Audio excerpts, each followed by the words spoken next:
Xin mến chào quý khán thính giả đã đến với kênh Lúa Vàng. Trong chuyên mục đọc truyện đêm khuya đêm nay, chúng tôi xin tiếp tục gửi đến quý vị phần 3 của bộ truyện Lẽ Đời của tác giả Phạm Thị Xuân. Xin chúc quý vị có thời gian nghe truyện vui vẻ.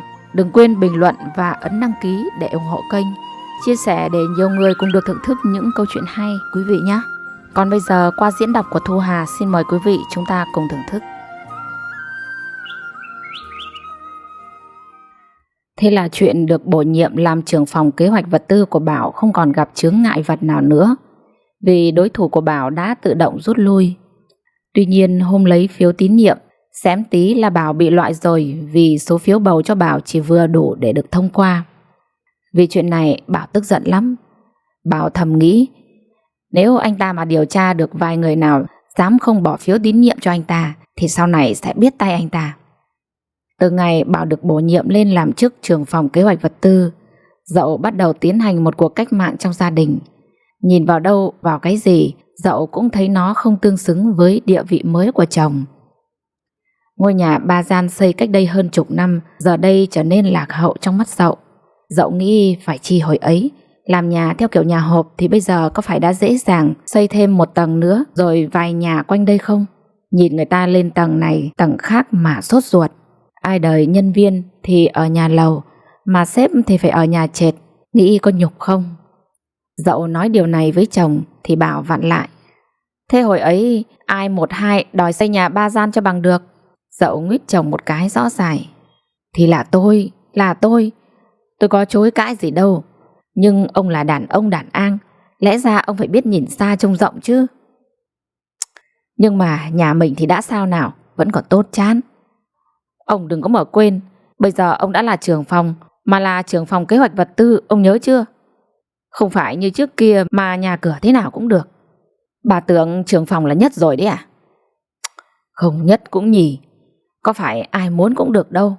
Ông không thấy ở cơ quan ông nhiều người học vị học hàm hơn sẵn ông mà có tranh được ghế trưởng phòng với ông không? Nhất nhì cái gì chứ, bà lúc nào cũng nói quá lên. Tuy nói vợ như thế nhưng Bảo cũng cảm thấy hãnh diện lắm. Với người khác không nói làm gì, nhưng một nhân viên quèn với trình độ trung cấp, làm việc ở văn phòng cho người ta sai vặt như Bảo, mà leo lên được vị trí ngày nay đâu phải là chuyện đơn giản dễ dàng. Bảo phải dùng bao nhiêu chiến thuật, phải cúi mình su nịnh, phải vân vân và vân vân.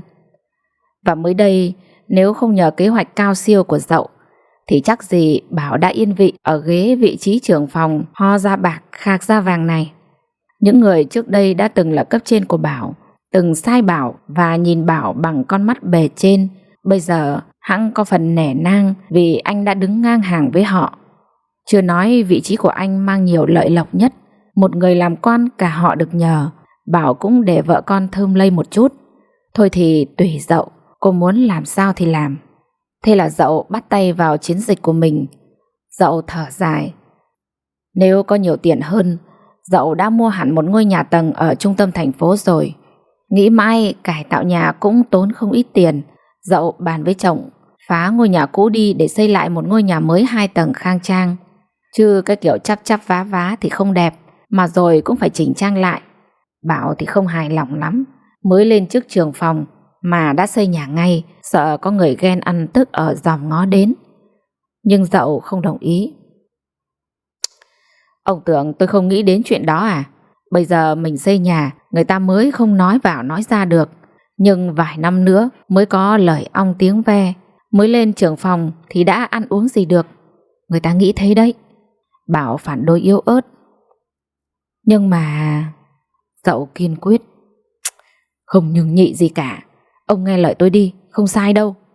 Bảo đành nghe lời vợ. Dậu nhờ nhân viên của Bảo tìm thuê một căn nhà để ở tạm trong thời gian làm nhà, nhưng không tìm được. Cuối cùng Dậu thuê 2 căn phòng liền kề ở dãy trọ xóm trên, vợ chồng con cái dọn lên đó. Dậu thuê Hưng, một kỹ sư xây dựng là họ hàng xa của Dậu, vẽ kết cấu và trông nom luôn việc xây dựng. Thỉnh thoảng Dậu mới ghé ngang qua xem tiến độ thế nào, thưởng nóng cho thợ ít tiền đi nhậu, còn bao nhiêu công việc khác đã có Hưng trông coi. Chưa đầy 4 tháng sau, ngôi nhà 2 tầng đã được hoàn thành. Dậu rất vừa ý. 3 mặt ngoài của ngôi nhà được lát bằng được lát bằng gạch men màu trắng trông rất trang nhã. Mặt trong ngôi nhà cũng lát gạch từ dưới lên 1,5 mét. Trên đó được sơn một màu vàng nhạt. Gạch lát nền cũng được chọn loại cao cấp. Dậu rất hài lòng với căn bếp và các nhà vệ sinh. Ôi chao, đúng là có tiền có khác. Dậu vui sướng và hãnh diện vì căn nhà của mình. Tất cả các đồ nội thất cũ trong nhà Dậu lập tức giao bán. Đồ cũ nên cũng không được bao nhiêu tiền, nhưng bang cho đi thì Dậu lại tiếc. Dậu đến cửa hàng gỗ Hương Xoài, đặt mua bàn ghế, giường tủ các loại, toàn loại cao cấp. Dậu vung tay rộng rãi, làm Bảo cũng phải giật mình. Bà liệu thôi, chứ tôi không còn tiền đâu đấy. Dậu nhìn chồng. Ông nói không còn tiền là sao? Bộ ông không tiếp tục các phi vụ với giám đốc nữa à? Bảo đưa ngón trỏ lên môi, xụt một cái, nhìn quanh như sợ có ai nghe thấy. Không được để lộ ra, biết không? Ông không phải dặn tôi. Mới lên chức cũng phải nhìn trước ngó sau đã chứ. Dậu bĩu môi. Ông sợ cái gì chứ? Đằng nào cũng có giám đốc chống lưng rồi. Nói để ông biết, hôm trước tôi có về với mẹ mượn 300. Ông xem lúc nào vô mánh thì nhớ đưa tôi trả mẹ. Mặt Bảo xa sầm. Có lúc nào tôi không đưa cho bà đâu. Thì tôi cũng nhắc nhở ông thế. Hôm thuê con bé đó cũng mất cả 100 triệu chứ có ít đâu. Chuyện đó từ đây bà đừng nhắc lại, xem như không xảy ra. Tốn từng đó chứ hơn cũng phải chịu. Mà về phía con bé đó không có vấn đề gì chứ? Đương nhiên là ổn thỏa rồi. Tôi là ai chứ? Vợ chồng Bảo dự định tổ chức một buổi tiệc thật hoành tráng để vào nhà mới. Ngoài ba má và các anh chị em hai bên, Bảo mời hầu hết như tất cả những người có máu mặt trong cơ quan, ngoại trừ Cường. Có người cắt cớ hỏi lý do Bảo không mời Cường.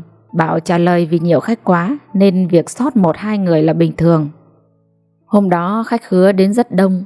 May mà vườn nhà vợ chồng Bảo rộng nên vẫn đủ để đặt được 6 bàn. Chỉ duy có ông bí thư Tấn là không đến, nhưng ông đã gửi quà mừng. Còn giám đốc Hải, các phó giám đốc, các trưởng phó phòng ban cơ quan Bảo làm việc đều có mặt. Ngoài ra còn một số đối tác làm ăn với Bảo cũng không thể thiếu. Mọi người cười nói chúc mừng Bảo song hỷ, vừa lên chức vừa vào nhà mới. Dậu cùng chồng đi mời rượu hết bàn này bàn khác, nụ cười luôn nở trên môi. Để chuẩn bị làm nhân vật chính cho buổi tiệc vào nhà mới, Dậu đã thuê một cô thợ ở salon tóc đến trang điểm cho mình.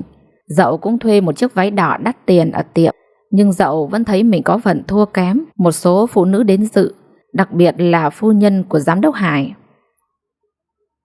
Mãi đến tối tiệc mới tàn, khách khứa ra về hết, Dậu mới có thời gian để kiểm tra phong bì và quà cáp khách tặng trong phòng ngủ của hai vợ chồng.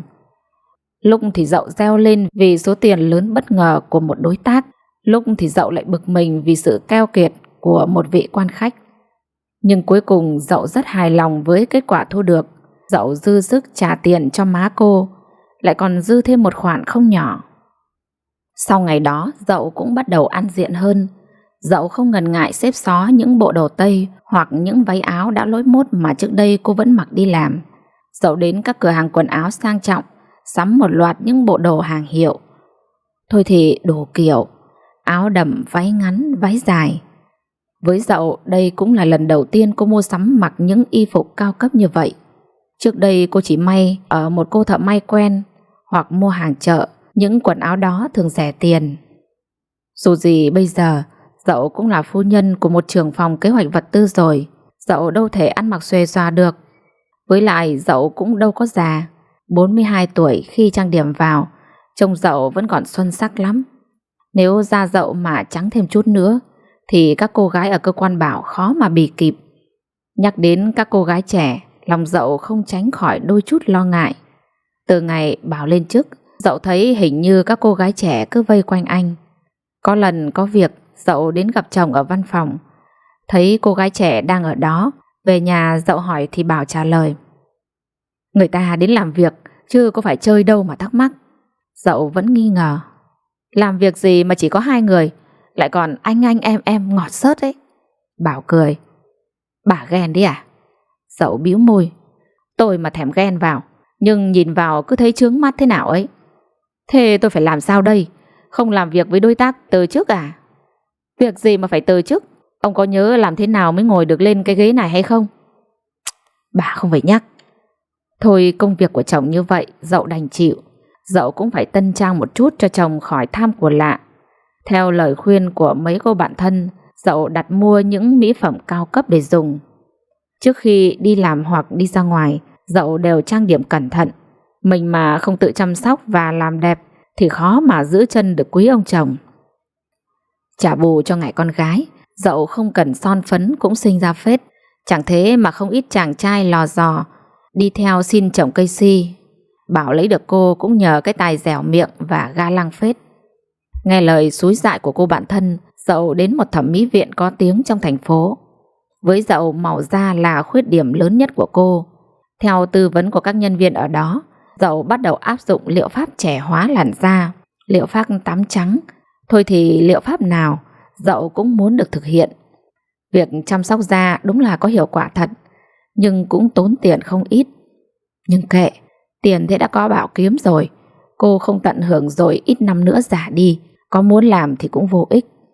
Đương nhiên đi kèm với chăm sóc da là một loạt dịch vụ làm đẹp khác mà dậu được giới thiệu. Đầu tiên dậu được giới thiệu xăm môi xăm mày. Dậu hơi ngại tí, nhưng nhớ đến vợ giám đốc Hải, dậu không ngần ngại làm ngay. Những ngày đầu sau khi xăm môi mày, dậu thấy hơi sưng đau một tí. Chỉ mấy ngày sau, dậu đã sở hữu một làn môi căng mọng và đôi mày đen nhánh. Đó cũng nhờ dậu đã dùng thuốc kháng sinh và bôi son dưỡng môi đều đặn. Dậu hài lòng lắm. Bây giờ dù có đi tiệc ở đâu cũng không sợ ăn uống làm phai màu son môi. Một hôm có một cô đồng nghiệp khen dậu: "Lúc này em thấy chị dậu càng ngày càng xinh đẹp trẻ trung đó nha." Dậu mỉm cười: "Chị vẫn vậy thôi mà." "Sao lại vẫn vậy? Chị làm thế nào mà da chị đẹp quá vậy? Chị đi spa à?" Dậu chưa kịp trả lời thì cô ta chăm chú nhìn rồi gật gù: "Giờ mà chị đi nâng mũi nữa thì đúng là hoàn hảo." Một cô gái khác ngồi bên cạnh dậu lên tiếng: "Thôi, Thành đừng có xúi dại. Mỹ thấy chị dậu như vậy là đẹp lắm rồi, dao kéo làm gì cho rách việc." Thành bĩu môi: "Mỹ đúng là lạc hậu, người ta sửa mắt sửa mũi đẩy ra đấy." "Nhưng mà mũi chị dậu hài hòa với khuôn mặt rồi, sửa làm gì cho tốn tiền." "Chị biết nói đến tiền, chị dậu mà thiếu tiền à?" "Không thiếu tiền, nhưng cũng không phung phí bỏ ra một cách vô bổ." Dậu nghe hai cô đồng nghiệp tranh cãi, tự nhiên dậu sờ lên mũi mình.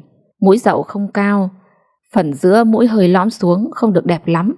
Dậu nghĩ thầm trong bụng: hay là mình làm theo ý kiến của Thanh nhỉ? Nghĩ là làm. Lần tiếp theo đi chăm sóc da, dậu hỏi ý kiến của cô chủ thẩm mỹ viện luôn. Cô này giới thiệu cho dậu bác sĩ Ân đang làm dịch vụ nâng mũi uy tín. Thế là mấy hôm sau, dậu xin nghỉ làm một buổi chiều để đến phòng khám của bác sĩ Ân. Dậu được tiếp đái ân cần và được đưa làm phẫu thuật nâng mũi. Nói là không đau là không đúng, nhưng vì cái sự đẹp, dậu sẵn sàng làm tất cả. Khi dậu bước vào nhà, Thúy Nga tròn mắt nhìn dậu lắp bắp: "Má, có phải má không?" Dậu cười: "Bộ má lạ lắm hay sao, con nhìn không ra à?" Thúy Nga vẫn nhìn má chằm chằm: Má lạ lắm, con gặp ngoài đường chắc tưởng bà nào. Con thấy má thay đổi rồi phải không? Má đẹp sang trọng hơn trước nhiều rồi phải không?" Thúy Nga lắc đầu: Con thấy má như diễn viên tuồng ấy." "Cái con bé này." "Thì con có sao nói vậy, con thích má như lúc trước cơ." Dậu không thèm nói chuyện với con nữa. Thích má như lúc trước? Lúc trước thì có gì mà thích, quê mùa không biết làm đẹp. Má bây giờ xinh đẹp quý phái, sao lại không thích nhỉ? Dậu nghĩ thầm, nhưng cô lại tự an ủi: Thúy Nga hãy là một đứa trẻ chưa suy nghĩ thấu đáo. Dậu chẳng chấp nhất mà làm gì. Buổi chiều lúc đi làm về, Bảo không để ý đến vợ, mặc dù dậu cứ lượn lờ trước mặt chồng. Đến khi ngồi vào bàn ăn, Bảo mới la toáng lên: "Ôi, lại đi thẩm mỹ nữa à? Bà làm ơn thôi đi cho tôi nhờ." "Ông làm sao thế? Tôi làm đẹp chẳng phải cũng vì ông sao? Xong lại lớn tiếng với tôi." "Tôi đã nói rồi, bà như vậy là đẹp rồi, sao bà không chịu nghe tôi? Bà sửa rồi, có lúc tôi không nhận ra vợ tôi nữa đâu." "Ông sợ tốn tiền chứ gì. Ừ, tôi sợ tốn tiền đấy. Ở cơ quan đã bực mình, về nhà còn bực mình hơn. Nghe chồng nói vậy, Dậu chợt dịu giọng lại. Ở cơ quan ông lại xảy ra chuyện gì thế? Bảo thở dài. Lão Cường được bổ nhiệm về làm phó phòng cho tôi, thế có bực không cơ chứ? Ông làm sếp của lão mà sợ lão à? Bảo liếc nhìn hai cô con gái nãy giờ vẫn đang yên lặng theo dõi câu chuyện của ba má. Bảo nháy mắt ra hiệu cho vợ rồi bảo: Thôi cả nhà ăn cơm đi, nguội hết cả rồi. Rồi quay sang vợ, Bảo nói bằng giọng nhấm nhằng: Lần sau bà có làm gì thì cũng phải báo với tôi một tiếng chứ, không khéo lợn lành lại thành lợn quẻ đó. Ông nói cái gì đấy? Ông ví tôi với lợn à? Hai cô con gái phá lên cười. Dậu trợn mắt quát: Hai đứa này có im đi không? Lo mà ăn đi. Hai cô gái không cười nữa, quay sang nhìn bát cơm trước mặt. Bảo phải nói đỡ: Là câu tục ngữ như vậy, chứ tôi có nói bà là lợn đâu.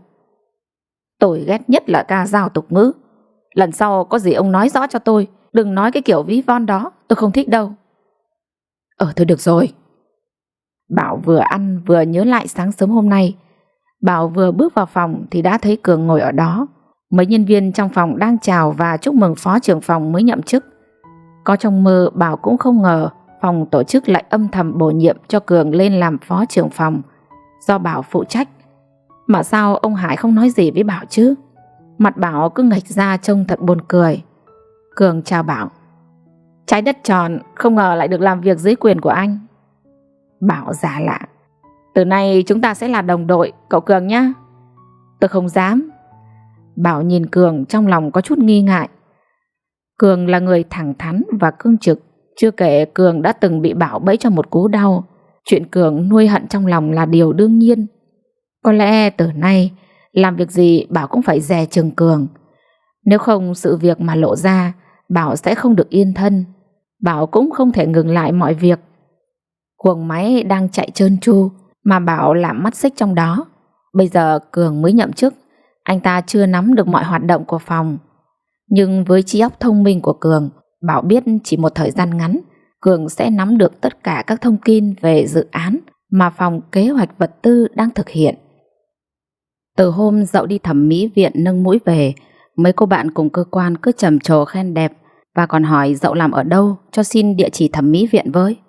Tất nhiên Dậu cũng không hẹp hòi gì mà giấu. Có điều đã hơn 2 tuần rồi. Rồi 2 tháng qua đi mà không thấy có cô nào chị nào đi làm đẹp cả. Dậu hỏi Lam Sương, cô bạn cùng phòng, thì nhận được câu trả lời: Mình cũng muốn đi nhưng ông xã không đồng ý. Rồi Lam Sương chép miệng nói thêm: Ông xã mình quá ki bo, vừa sợ tốn tiền, vừa sợ vợ đẹp thì ra đường người ta dòm ngó. Chán cái mơ đời.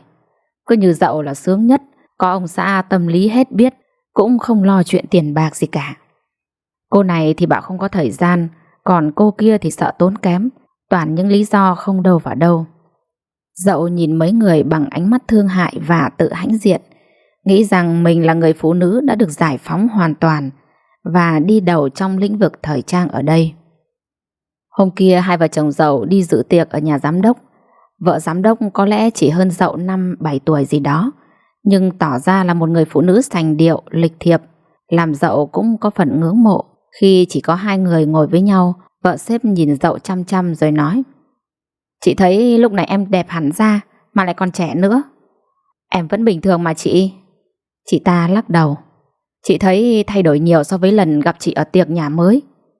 À, tại hôm đó mới làm nhà xong, bao việc phải lo nên mới kém sắc đó chị. Có lẽ là như vậy. À mà này, phải chi... Chị ta bỏ lửng câu nói. Dậu nôn nóng: À phải chi gì hả chị? Nói ra em đừng buồn, phụ nữ là phải đẹp. Phải chi mắt em 2 mí thì đẹp phải biết. Chỗ chị em chị mới nói đó, còn người khác thì chị mặc kệ họ. Dạ. Em có đi thẩm mỹ à? Dậu lắc đầu nói dối: Có đâu chị. Chị ta gật gù: Vậy à? Chị tưởng em đã từng đến spa rồi chứ. Em cũng nên đến những nơi đó. Dù em cũng đã đẹp rồi, nhưng cũng phải bảo dưỡng sắc đẹp em ạ. Chị sẽ giới thiệu cho em một nơi làm đẹp vừa uy tín mà giá cả lại phải chăng. Dậu giả vờ ngây thơ: Thế hả chị? Trước khi vợ chồng Dậu về, Chị ta còn ghé tai Dậu tỉ tê. Dại gì mà không làm đẹp hả em? Tiền để làm gì mà không phục vụ cho bản thân chứ? À mà em xem lại chuyện phẫu thuật mắt nhá. Nhanh thôi em ạ. Chị ta chỉ vào đôi mắt mình. Đây này, chị cũng đã làm 2 năm rồi đấy. Khi nào muốn đi thì phone cho chị sẽ đưa số điện thoại và địa chỉ của bác sĩ cho em. Dậu đành lịch sự gật đầu. Tối đó về nhà, mặc dù Dậu không muốn đi phẫu thuật cắt mí lắm, nhưng lời nói của vợ giám đốc cứ vang lên trong đầu Dậu. Không phải Dậu không muốn làm đẹp, nhưng con mắt là cửa sổ của tâm hồn. Nhỡ phẫu thuật có sai sót thì sao Dậu sống nổi. Trước đây ai cũng bảo mắt Dậu đẹp, và nhờ đôi mắt một mí mà trông Dậu cứ như phụ nữ Nhật Bản. Dậu ngồi bần thần mãi trước gương và suy nghĩ rất nhiều. Hay là mình cứ nghe lời vợ giám đốc, biết đâu khi có đôi mắt 2 mí, nhìn mình cũng sẽ sang trọng như chị ta. Thấy vợ cứ ngồi mãi một chỗ, Bảo ngạc nhiên nhìn. Bà làm gì mà săm soi mãi thế? Dậu nhìn chồng thở dài thườn thượt. Mắt của tôi... Bảo đến gần vợ. Mắt bà làm sao? Bị đau à? Không. Vậy thì sao? Tôi muốn đi phẫu thuật. Bảo giật mình. Vì sao mà phải đi phẫu thuật? Không sao cả, nhưng tôi không thích mắt 1 mí. Tôi thích mắt 2 mí cơ. Tôi muốn đi phẫu thuật thẩm mỹ. Bảo hiểu ra thở dài ngao ngán. Vậy mà bà làm tôi giật ca mình. Cứ tưởng bà đang bị bệnh gì nghiêm trọng lắm. Thế theo ông thế nào mới là nghiêm trọng? Ông có biết đối với phụ nữ cái gì là quan trọng nhất không? Bảo chưa kịp trả lời thì đã rít lên. Là sắc đẹp đó. Bảo nhíu mày. Tôi thấy như bà là cũng đẹp rồi, hơn 40 tuổi rồi, còn muốn làm gì nữa? Dẹp mấy cái thẩm mỹ viện của bà đi. Dẹp gì mà dẹp? Rồi cô chu chéo. Ông không cho tôi làm vì sợ tốn tiền chứ gì. Tôi có đi cũng chưa bằng một lần tiếp khách ăn nhậu của ông. Nào là tăng 1 rồi lại tăng 2 tăng 3. Thôi thôi, nói nhỏ tiếng chút đi. Tôi sợ ai mà phải nói nhỏ tiếng. Còn nó nghe thấy bây giờ. Nghe đến đây giọng Dậu nhỏ lại. Tôi hứa lần này là lần cuối, thiệt đó. Mà tôi làm đẹp vì ai? Nếu không phải vì ông, tôi mà xấu người ta lại cười ông chứ chả phải cười tôi đâu. Đáng lẽ ông phải ủng hộ khuyến khích tôi chứ. Đằng này lại... Nhưng mà tôi không cần. Dậu lạnh lùng. Ông không cần nhưng mà tôi cần. Ông có thấy bà Hồng vợ giám đốc đó không? Chẳng lẽ tôi phải chịu thua bà ta à?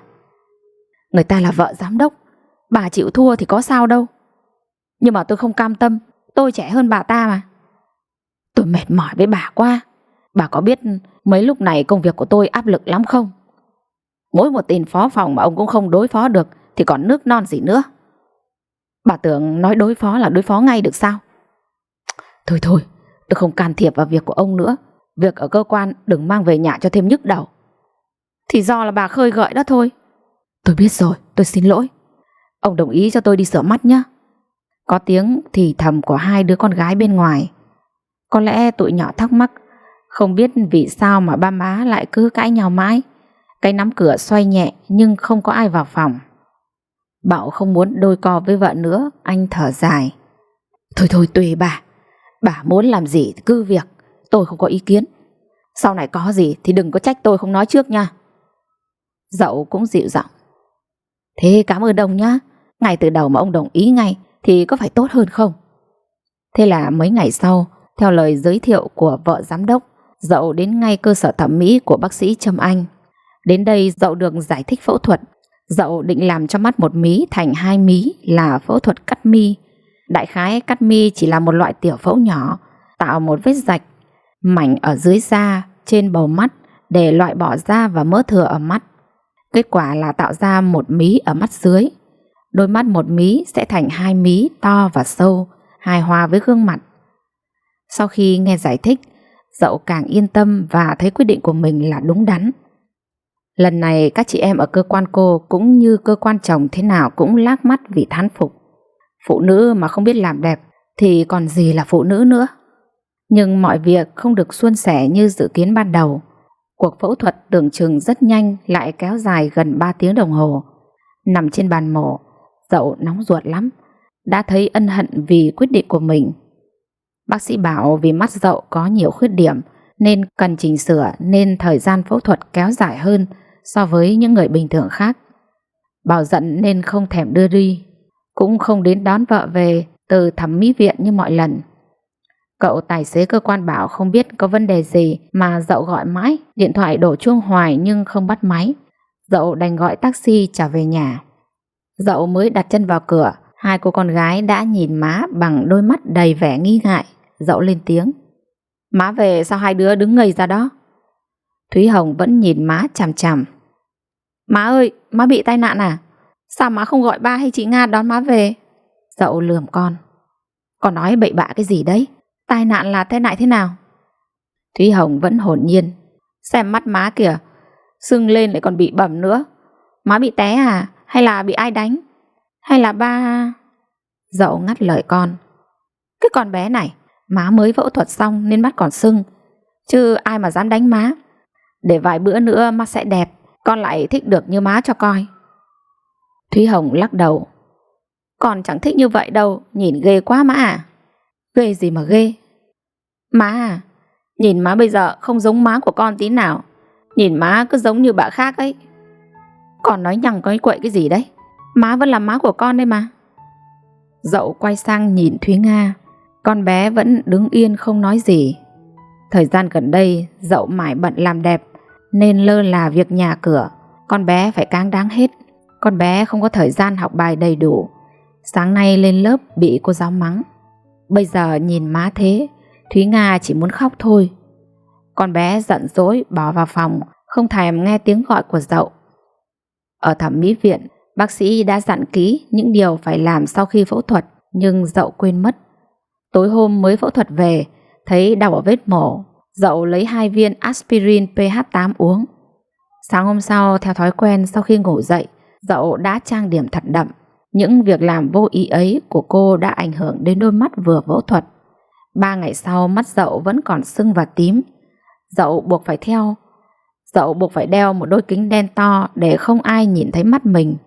Dậu ở lì trong phòng, không dám ra ngoài, sợ người ta chê cười. Dậu đã phải điện thoại đến cơ quan xin nghỉ làm mấy hôm, nói dối là bị cảm. Mấy cô trong phòng định đến thăm. Dậu cũng muốn gặp mọi người lắm, nhưng cứ nghĩ việc họ thấy Dậu như bây giờ là cô hoảng lên. Dậu phải nói rằng bệnh của Dậu rất dễ lây. Bác sĩ khuyên không nên tiếp xúc với người khác, kể cả chồng con. Dậu cũng phải tránh mặt. Ở nhà một mình đã buồn rồi, mấy bữa nay báo đài lại đưa tin một số thẩm mỹ viện làm ăn tắc trách, dẫn đến nhiều tai biến cho khách. Có trường hợp còn gây chết người, làm Dậu càng lo lắng nhiều hơn. Chốc chốc Dậu lại sờ lên mắt, không biết mắt cô có bị biến chứng gì không mà vẫn sưng và tím. Mắt lại cứ nháy liên tục. Lo lắng, Dậu gọi điện ngay cho bác sĩ Trâm Anh, là người phẫu thuật mắt cho cô. Bác sĩ nghe máy tư vấn ngắn gọn cho Dậu biết một số trường hợp tai biến có thể xảy ra, bảo Dậu cần phải đi tái khám ngay. Không dừng được, Dậu đến thẩm mỹ viện. Lần này không phải là bác sĩ Trâm Anh, mà là một bác sĩ trẻ khác. Bác sĩ kê cho Dậu một đơn thuốc uống trong 7 ngày với đủ các loại kháng sinh, kháng viêm, giảm đau, thuốc nhỏ mắt, và lại dặn dò cô những điều cần tránh, nhắc cô không được uống aspirin như lần trước. Về đến nhà, Dậu lại không yên tâm, lại gọi điện đến thẩm mỹ viện. Lúc đầu còn có người nghe máy, nhưng sau đó Dậu lại gọi tiếp mấy lần nên người ta chặn số của Dậu luôn. Đang bực mình như vậy thì Vân Anh lại gọi điện đến. "Chị Dậu ơi, chị làm ơn cho em vay 30 triệu, em hứa sẽ trả sớm cho chị." Dậu càng bực mình hơn. Dậu nghĩ Vân Anh muốn làm tiền Dậu. Sau vụ bẫy Cường, Dậu đã đưa cho Vân Anh 100 triệu theo thỏa thuận từ trước, nhưng cô ta không chịu, đòi thêm 50 triệu mà Cường trả. Dậu cũng muốn cho mọi chuyện êm xuôi nên cũng đành trả đủ cho cô ta sau. Mà nghĩ lại cô ta có mất mát gì đâu, chỉ là cởi đồ rồi lên giường chụp mấy tấm hình với đàn ông không quen biết. Mà trên mấy tấm hình ấy, mặt mũi cũng không rõ ràng gì, chỉ có người thật quen mới nhận ra. Thiệt tình nếu Dậu mà không nghĩ đến cái mặt mũi của Bảo sau này, Dậu cũng có thể vào vai đỡ tốn tiền mà không phải lo lắng vẩn vơ nữa. Dậu thở hắt ra một cái trả lời Vân Anh. "Mấy bữa nay chị bệnh, tốn bao nhiêu tiền thuốc thang, chị không có tiền cho em vay đâu. Với lại chị mới làm nhà xong, hãy còn mắc nợ bên ngoài đấy. Giọng Vân Anh van vỉ. Chị làm ơn giúp em đi chị Dậu. Sau này chỉ có chuyện gì cần em sẽ hết lòng với chị. Tôi thì làm gì có chuyện gì mà cần cô giúp chứ. Cô đừng có đem cái chuyện này ngày trước ra mà hù họa tôi. Tôi không có sợ đâu.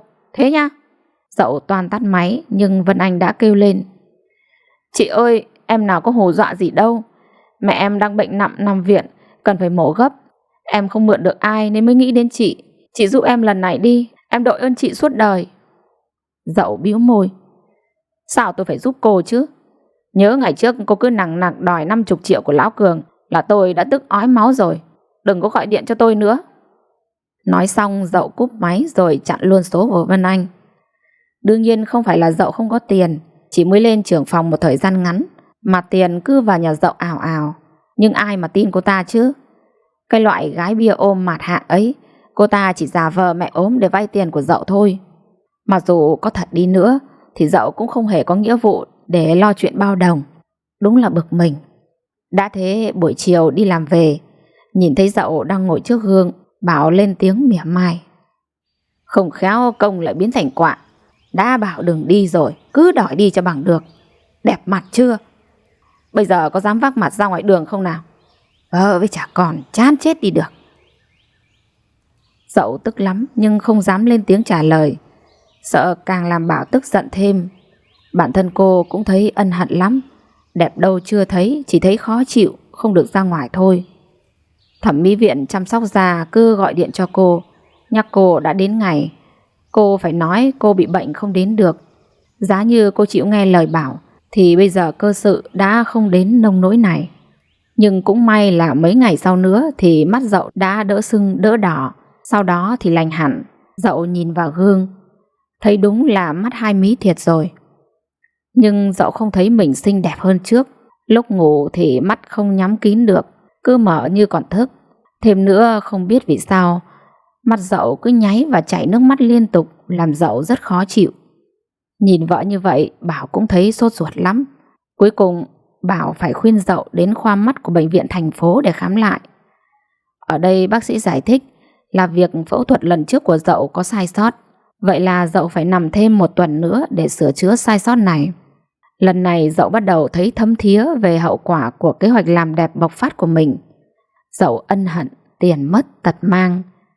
Ngày ra viện cũng may Bảo lái xe đến đón vợ về.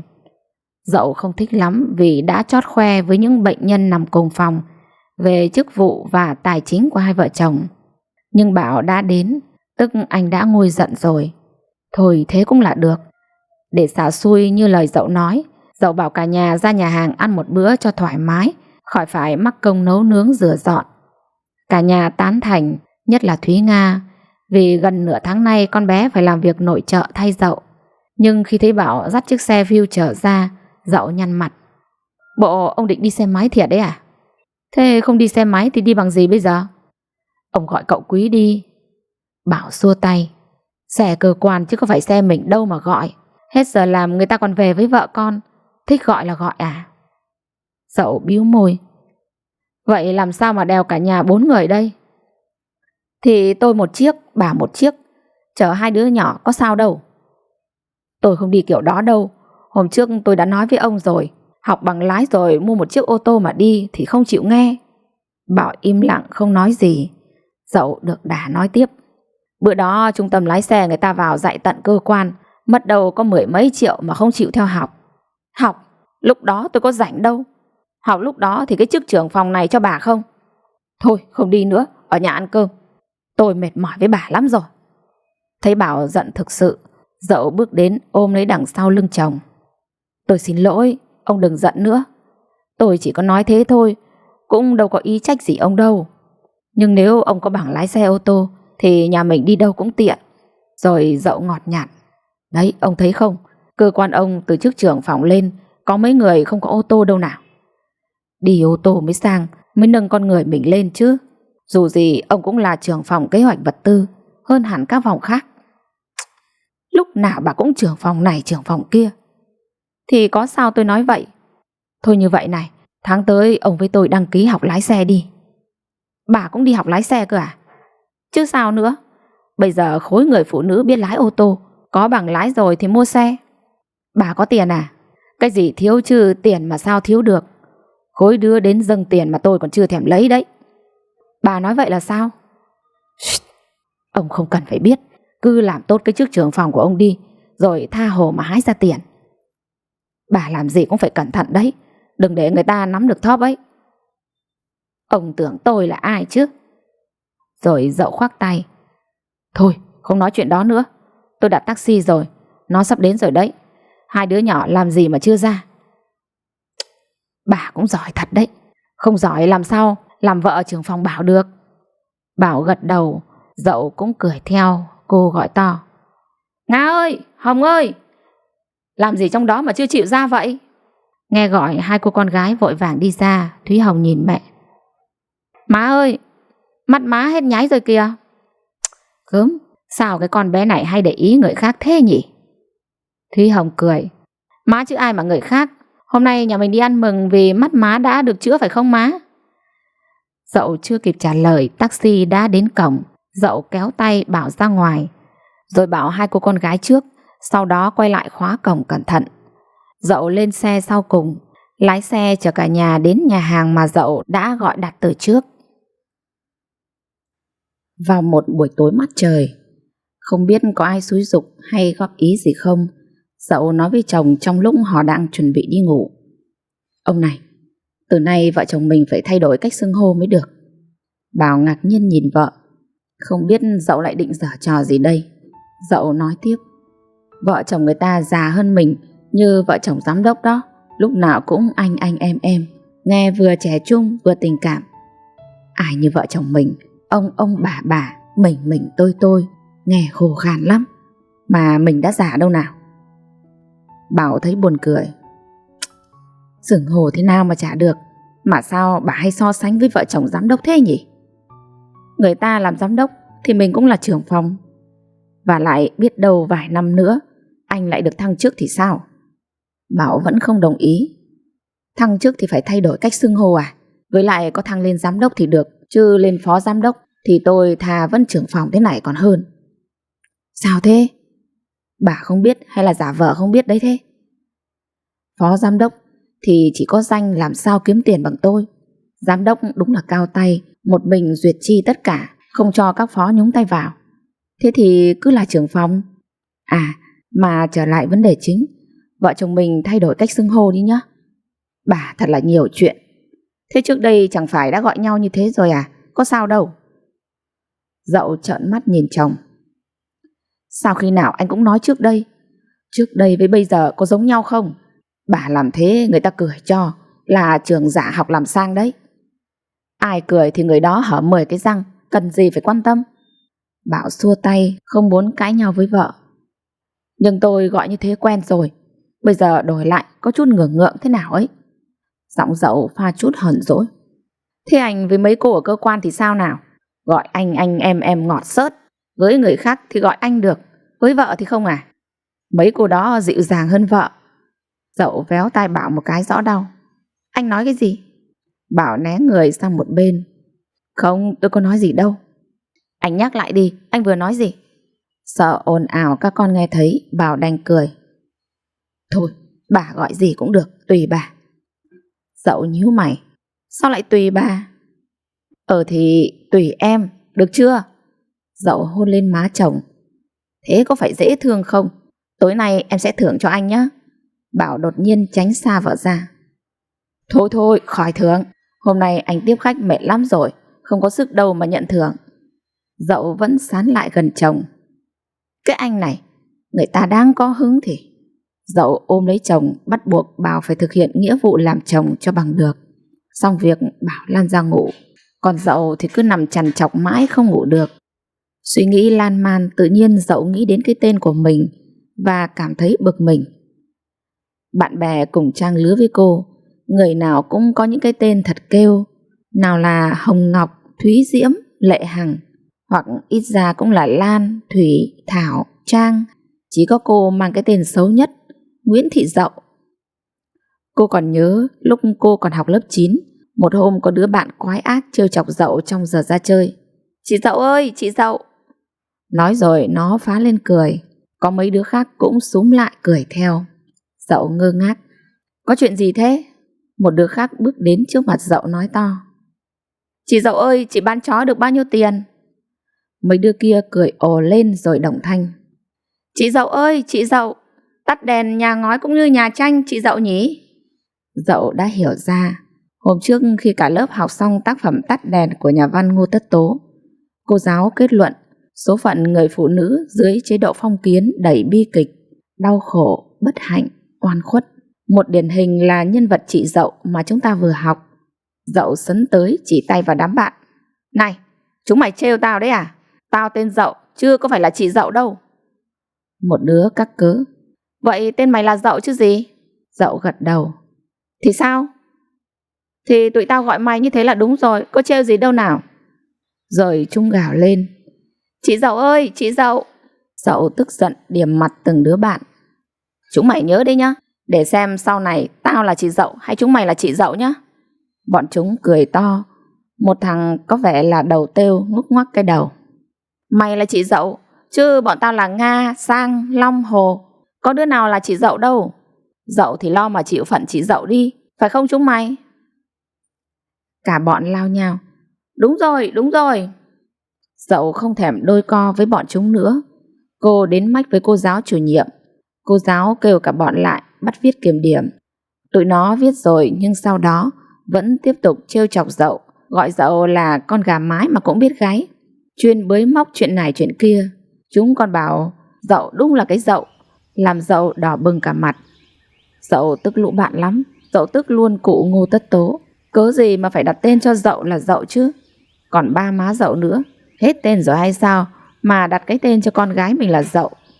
Có lần Dậu khóc đòi ba má đi đổi tên trong giấy khai sinh cho cô, nhưng ba cô bảo là không được vì thủ tục rườm rà, lại liên quan đến những giấy tờ khác hoặc những bằng cấp cô đã có. Cô quay sang cầu cứu má cô thì nhận được câu trả lời. Tại hồi đó má sinh 2 đứa đầu mà không nuôi được. Khi có mang con, đi coi thầy, thầy bảo đặt tên con càng dở, càng khó nghe thì mới dễ nuôi. Đến khi sinh con ra, gặp 5 con gà nên đặt tên là Dậu luôn. Nhờ thế mà mày hay ăn chóng lớn, lại xinh đẹp đấy con ạ. Nhiều người còn đặt tên là con chó, con lợn nữa cơ đấy.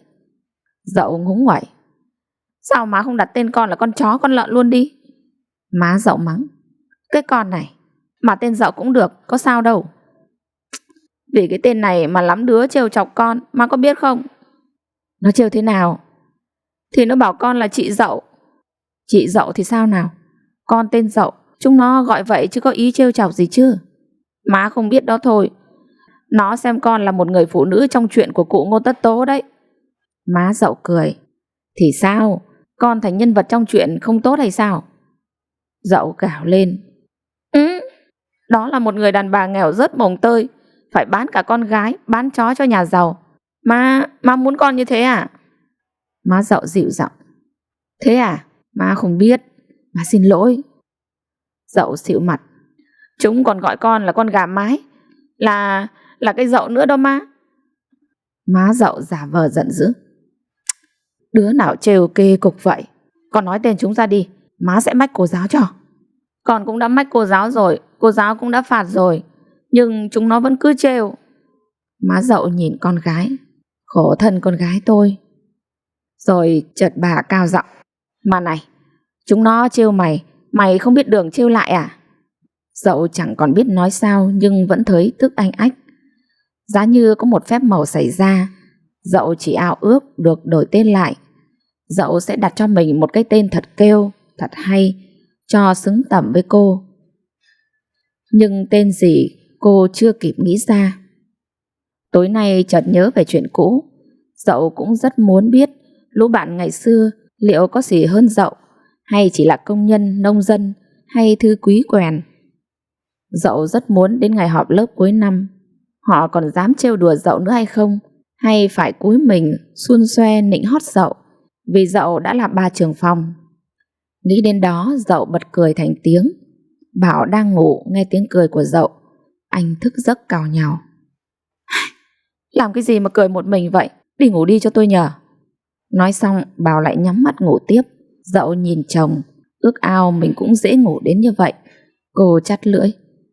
Thế cũng hay. Rồi lại tiếp tục dòng suy nghĩ của mình.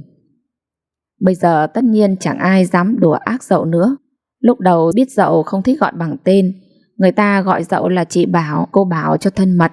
Gần đây người ta cung kính gọi là phu nhân trưởng phòng, hoặc là bà trưởng phòng Bảo, rồi để cho tiện. Không biết từ lúc nào rút lại chỉ còn là bà trưởng Bảo. Lúc đầu cái từ bà trưởng Bảo làm Dậu hơi khó chịu. Với lại Dậu đã già đâu mà lên chức bà sớm thế. Nhưng mấy nhân viên của Bảo đã giải thích, bây giờ cái gì người ta cũng viết tắt nói tắt, nghe vừa giản tiện vừa hiện đại. Họ còn dẫn ra hàng loạt ví dụ như sữa Việt Nam thì gọi là Vinamilk, cà phê Việt Nam thì gọi là Vina Cà phê, taxi Việt Nam thì gọi là Vina Taxi, vân vân và vân vân. Còn việc gọi Dậu bằng bà thì chẳng liên quan gì đến tuổi tác. Đó chỉ là sự biểu hiện tôn trọng của cấp dưới đối với cấp trên thôi. Dậu yên lòng, lại có chút hãnh diện khi nghe người khác gọi mình là bà trưởng Bảo. Tuy nhiên sau một thời gian nghe lời cô bạn thân xui, Dậu không đồng ý cho nhân viên của Bảo gọi Dậu là bà trưởng phòng Bảo nữa, mà phải gọi Dậu bằng tên Dậu A Còng. Đó là cái tên mà Dậu nghĩ mãi mới chọn ra được. Đúng là một cái tên vừa cổ điển vừa hiện đại. Càng nghĩ Dậu càng cảm thấy thoải mái, thỏa mãn với cái tên mới của mình. Dậu nhớ hôm ăn cưới con gái chị đồng nghiệp ở công ty, Dậu đăng ký lên hát một bài tặng cô dâu chú rể. MC đã gọi mời chị Dậu mấy lần, Dậu nghe nhưng vẫn ngồi im, kể cả khi có người bạn cùng bàn ra hiệu. Lần thứ tư MC nói to, mời cô Dậu A Còng. Lập tức Dậu đứng dậy trước con mắt ngạc nhiên của nhiều người. Dậu thấy người ta nhìn Dậu sầm xì, chắc là ngưỡng mộ Dậu lắm. Nhưng Bảo thì lại không hài lòng với việc đổi tên của vợ. Bảo góp ý với vợ, em làm gì mà phải đổi tên vậy? Tên chẳng qua là để phân biệt người này với người kia, cần gì mà phải thêm cái A Còng vào tên chứ? Em bắt chước mấy thanh niên choai choai đấy à? Nhưng Dậu lại nhảy lên đông động. Thời đại này là thời đại nào rồi mà anh lạc hậu quá vậy? Em chỉ thêm chữ A Còng vào thôi mà anh đã lên tiếng. Có người còn ghép vào là Linda, Angela, Henry nữa thì sao? Bảo tỏ ra không hài lòng. Nhưng đó là những người con trẻ, những hot girl, hot boy kia. Dậu cũng được, làm gì mà phải Dậu A Còng?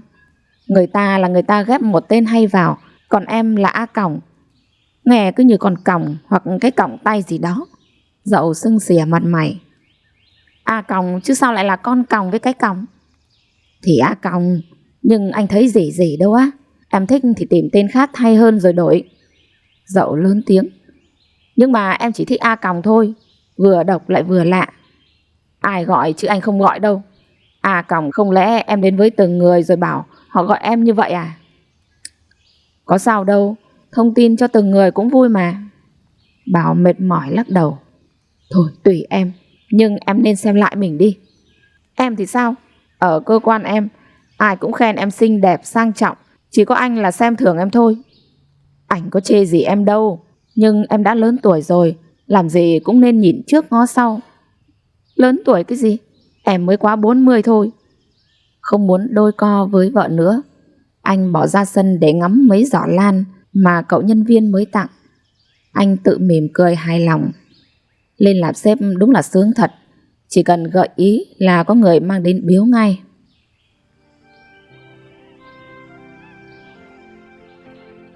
Quý vị thân mến, quý vị vừa nghe xong phần 3 của truyện ngắn Lẽ Đời của tác giả Phạm Thị Xuân.